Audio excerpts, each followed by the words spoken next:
দাম্পত্য জীবন মলিন হওয়ার কারণ। আসসালামু আলাইকুম ওয়া রাহমাতুল্লাহি ওয়া বারাকাতুহু। অকৃতজ্ঞতা সঙ্গীর সমস্ত অবদান ও ত্যাগকে মুহূর্তের মধ্যে ধূলিসাৎ করে দেয়।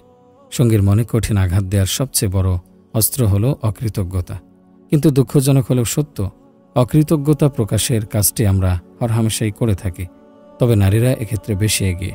রাসূল সাল্লাল্লাহু আলাইহি সাল্লাম বলেন, নারীদের মধ্যে দুটি মন্দ গুণ আছে যা তাদের জাহান্নামে নিয়ে যায়। যে নারী দুটি বিষয় থেকে বেঁচে থাকবে সে জাহান্নাম থেকে বেঁচে যাবে। তা হলো ১. অভিশাপ ও অপবাদ দেয়া, ২. স্বামীর প্রতি অকৃতজ্ঞতা। নারীরা কখনো কখনো একে অপরকে তুচ্ছ কারণে অভিশাপ দিয়ে বসে।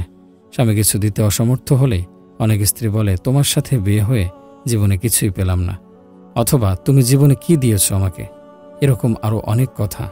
এসব মন্তব্য স্পষ্টতই অকৃতজ্ঞতার বহিঃপ্রকাশ। স্বামীর মনে এসব কথা কুঠারাঘাত করে।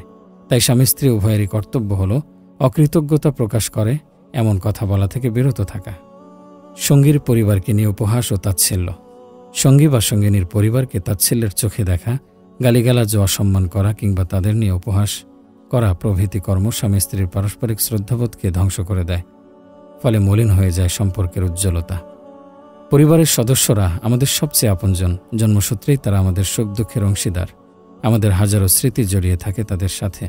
তাদের নিঃস্বার্থ ভালোবাসায় আমরা আজ এত দূর এসেছি।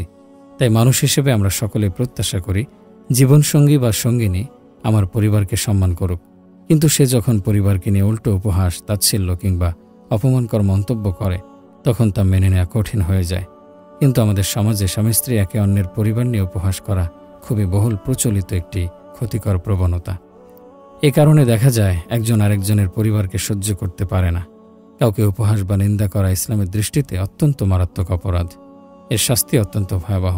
আল্লাহ পবিত্র কোরআনে এ বিষয়ে বলেন, ইয়া আইয়ুহাল্লাযীনা আমানু লা ইয়াসখার কওমুম মিন কওমিন আসা আন ইয়াকুনু খায়রাম মিনহুম ওয়ালা নিসাউম মিন নিসাইন আসা আন ইয়াকুননা খায়রাম মিনহুন্না ওয়ালা তালমিজু আনফুসাকুম ওয়ালা তানাবাজু বিল আলকাব বিইসাল ইসমুল ফুসুকু বাদাল ঈমান ওয়া মান লাম ইয়াতুব ফাউলাইকা হুমুজ জালিমুন। হে ঈমানদারগণ, কোনো পুরুষ যেন অন্য পুরুষকে উপহাস না করে, কেননা হতে পারে তারাই এদের চেয়ে উত্তম। আর কোনো নারী যেন অপর নারীকে উপহাস না করে, কেননা হতে পারে তারাই এদের চেয়ে উত্তম। তোমরা একে অপরের বিদ্রূপ করো না এবং পরস্পরকে মন্দ নামে ডেকো না। ঈমান আনার পর মন্দ নামে ডাকা অত্যন্ত জঘন্য কাজ। যারা এই আচরণ পরিত্যাগ করেনি তারাই জালিম। আমাদের সমাজে প্রায় দেখা যায় স্ত্রীরা মেহমানদারির ক্ষেত্রে স্বামীর আত্মীয় স্বজনকে ততটা গুরুত্ব দেন না যতটা দেন নিজের আত্মীয় স্বজনকে। এমনটা করা খুবই গর্হিত কাজ। স্ত্রীর উচিত স্বামীর আত্মীয় স্বজনকে সম্মান করা, মর্যাদা দেয়া। তারা বাড়িতে এলে যথাযথ পন্থায় মেহমানদারি করা, তাদের আগমনে মুখ গোমরা না করা। কোনোভাবেই তাদের প্রতি খিটখিটে মনোভাব কিংবা বিরক্তি প্রকাশ করা উচিত নয়। মনে রাখতে হবে, স্বামীর পরিবার ও আত্মীয় স্বজনকে অসম্মান করার অর্থ স্বামীকেই অপমান করা, আর তাদের সম্মান করার অর্থ স্বামীর মর্যাদাকেই সুপ্রতিষ্ঠিত করা। তবে অবশ্যই খেয়াল রাখতে হবে মেহমানদারি করতে গিয়ে যেন ফরজ পর্দার বিধান লঙ্ঘন না হয়। আবার পর্দাকে অজুহাত হিসেবে গ্রহণ করেও যেন সঙ্গীর পরিবারকে অসম্মান ও অবহেলা করা না হয়ে যায়। এক্ষেত্রে স্বামীর উচিত নয় স্ত্রীকে পরপুরুষের সামনে যেতে বাধ্য করা, বরং মেহমান এলে ঘরের কাজে স্ত্রীকে যথাসম্ভব সাহায্য করা উচিত। একই সঙ্গে স্ত্রীর পরিবার ও আত্মীয় স্বজনকে মর্যাদার সাথে সম্বোধন করা স্বামীর কর্তব্য। রাসূল সাল্লাল্লাহু আলাইহি সাল্লাম তার স্ত্রী খাদিজা রাদিয়াল্লাহু আনহার পরিবারকে যার পর নাই সম্মান করতেন। এমনকি খাদিজা রাদিয়াল্লাহু আনহার মৃত্যুর পরও যখনই কোনো পশু জবাই করতেন, কিছু মাংস খাদিজা রাদিয়াল্লাহু আনহার বান্ধবীদের বাড়িতে উপহারস্বরূপ পাঠিয়ে দিতেন। যদি বান্ধবী না পেতেন তবে মদিনার পথে পথে খুঁজে বেড়াতেন এমন কেউ আছে কিনা যে খাদিজা রাদিয়াল্লাহু আনহাকে পছন্দ করত। হারাম সম্পর্ক। পরকীয়া বা হারাম সম্পর্ক যে কোনো দাম্পত্য জীবনকে তিলে তিলে ধ্বংস করে দেয়, ধূলিসাৎ করে দেয় মানুষের সম্মান, মর্যাদা ও শান্তি। দুর্ভাগ্যজনকভাবে বৈদেশিক নোংরা সংস্কৃতির প্রভাবে আমাদের দেশে আজ পরকীয়ার সয়লাবের অবস্থা। সামাজিক যোগাযোগ মাধ্যম, ইন্টারনেটের সহজলভ্যতা এই বিষবাষ্পকে মহামারীর মতো ছড়িয়ে দিয়ে নারী পুরুষ উভয়ই এই ধ্বংসাত্মক ভাইরাসে আক্রান্ত। এই ভাইরাস শুধু দাম্পত্য সম্পর্ককেই ধ্বংস করে না, বরং তিনটি পরিবারকেও ধ্বংস করে দেয়। এটা নিশ্চিতভাবে মানবতা বিধ্বংসী অপরাধ। পরকীয়ার সূচনা হয় খুবই ধীর গতিতে এবং অঘোষিতভাবে। মানুষ প্রথমে হেয়ালি মনে ঠাট্টা ছলে পরনারী পরপুরুষের সাথে যোগাযোগ শুরু করে। এরপর মনের অজান্তে আস্তে আস্তে আটকা পড়ে এই ভয়ানক ফাঁদে। পুরুষরা সাধারণত পরনারীর মনোযোগ আকর্ষণের জন্য প্রথমে তার রূপ গুণের ভূয়সী প্রশংসা করে এবং চেষ্টা করে তার হিতাকাঙ্ক্ষী হয়ে উঠতে। নারীকে বোঝায়, আপনি বর্তমান স্বামীর থেকে আরও উত্তম কাউকে পাওয়ার যোগ্যতা রাখেন। আপনি স্বামীর থেকে আরও বেশি ভালোবাসা, যত্ন ও উত্তম আচরণ পাওয়ার প্রাপ্য। আপনার মতো কাউকে পেলে তো আমি মাথায় তুলে রাখতাম, সারাদিন পাশে পড়ে থাকতাম, ইত্যাদি ইত্যাদি। এভাবে বিভিন্ন অপ্রাপ্তিকর কথা স্মরণ করিয়ে ফন্দিবাজ পুরুষরা নারীর মনে কৃত্রিম হতাশা তৈরি করে। অতঃপর তার দুঃখ অপ্রাপ্তির গল্প শোনার ফাঁদ পেতে কথা বলার পথ তৈরি করে। মিথ্যা সান্ত্বনা ও চটকদার বলি শুনিয়ে নিজেকে উপস্থাপন করে শুভাকাঙ্ক্ষী ও সম্ভাব্য নায়ক হিসেবে। এভাবেই সুগম হয় হারাম সম্পর্কের পথ এবং এগিয়ে চলে নিষিদ্ধ কথোপকথন। এক পর্যায়ে তার রূপ নেয় একান্ত ব্যক্তিগত আলাপনে। পরকীয়াবাজ নারী পুরুষ উভয়ই প্রথমে ভাবে, একটু সময়ই তো কাটাচ্ছি, এতে আর কি এমন ক্ষতি। কিন্তু একসময় এই চিন্তায় তাদেরকে ধ্বংসের শেষ সীমায় পৌঁছে দেয়। সময়ের আবর্তনে তারা এমন সব ব্যক্তিগত তথ্য, ছবি ও ভিডিও আদান প্রদান করে বসে, যার ফলে পরস্পর পরস্পরের কাছে জিম্মি হয়ে পড়ে। এর অনিবার্য পরিণামে নিজ স্বামী বা স্ত্রী, এমনকি সন্তানকে হত্যা করতে বাধ্য হয় তারা। এমন ভয়াবহতার কারণে ইসলাম এই ধরনের অনৈতিক সম্পর্ককে সমূলে হারাম ঘোষণা করেছে। পবিত্র কোরআনে আল্লাহ ইরশাদ করেন, ওয়ালা তাকরাবুজ জিনা ইন্নাহু কানা ফাহিশা ওয়া সাআ সাবিলা।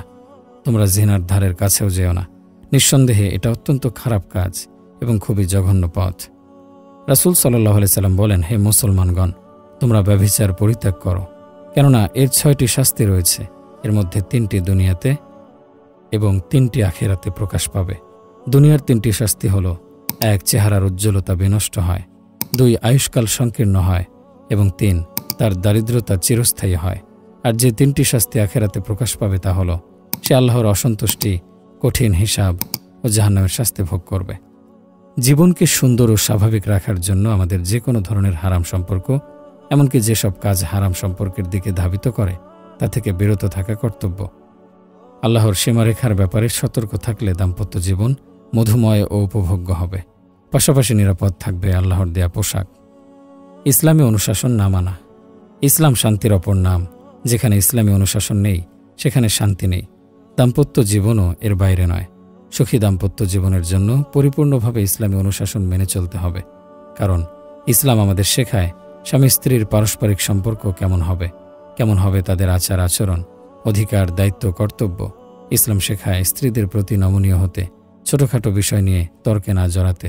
আল্লাহ তাআলা বলেন, ফাইন কারিহতুমুহুন্না ফাআসা আন তাকরাহু শাইআন ওয়া ইয়াজআলাল্লাহু ফীহি খায়রা। তোমরা তাদের সঙ্গে উত্তম আচরণ করো, যদি তারা তোমাদের কাছে অপছন্দনীয় হয়, তবে হতে পারে আল্লাহ তোমার অপছন্দনীয় বিষয়টিতেই তোমার জন্য সীমাহীন কল্যাণ রেখেছেন। আল্লাহর শিক্ষা কতই না মহান। স্ত্রীকে পছন্দ না হলেও তার সাথে উত্তম নমনীয় আচরণ করতে বলেছেন। সুবহানাল্লাহ। ইসলামী অনুশাসনেই দাম্পত্য জীবনকে সহজ, সতেজ, নিরাপদ ও মধুময় করে, নিশ্চিত করে পারস্পরিক সম্মান, অধিকার ও মর্যাদা। আমাদের পারিবারিক কলহের অন্যতম কারণ হল আমরা দিন থেকে বিচ্যুত হয়ে গেছি, দূরে সরে গেছি রাসূলুল্লাহ সাল্লাল্লাহু আলাইহি সাল্লামের সুন্নাহ থেকে। যদি জীবনের সমস্ত বিষয়কে আমরা আল্লাহ ও তার রাসূলের আনুগত্যের নিকট সমর্পণ করি, তবে শান্তি ফিরে আসবেই আসবে। শেষ কথা, একটি দাম্পত্য জীবন সুখময় করার জন্য স্বামী স্ত্রী একে অপরের সহযোদ্ধা হতে হয়, স্যাক্রিফাইস করতে হয় জীবনের পরতে পরতে, ক্ষেত্র বিশেষে অনেক ছাড় দিতে হয়, ভাগাভাগি করতে হয় সুখ দুঃখ, ভালো লাগা, ভালোবাসা, একটু মানিয়ে চলা, দুজন দুজনকে একটু বোঝার চেষ্টা করা। এটুকুই এনে দিতে পারে প্রেমময় দাম্পত্য জীবন। দাম্পত্য সম্পর্কের রসায়নটাই যে এমন, কখনো রোদ, কখনো বৃষ্টি, কখনো কান্না, কখনো হাসি, কখনো রাগ, কখনো রোমান্স, সবটাই যেন ভাগাভাগি করে নেয়ার আনন্দ আয়োজন। দুজনে যখন মিলেমিশে একাকার, দেহাবরণী তখন এ সম্পর্কের জুৎসই উপমা।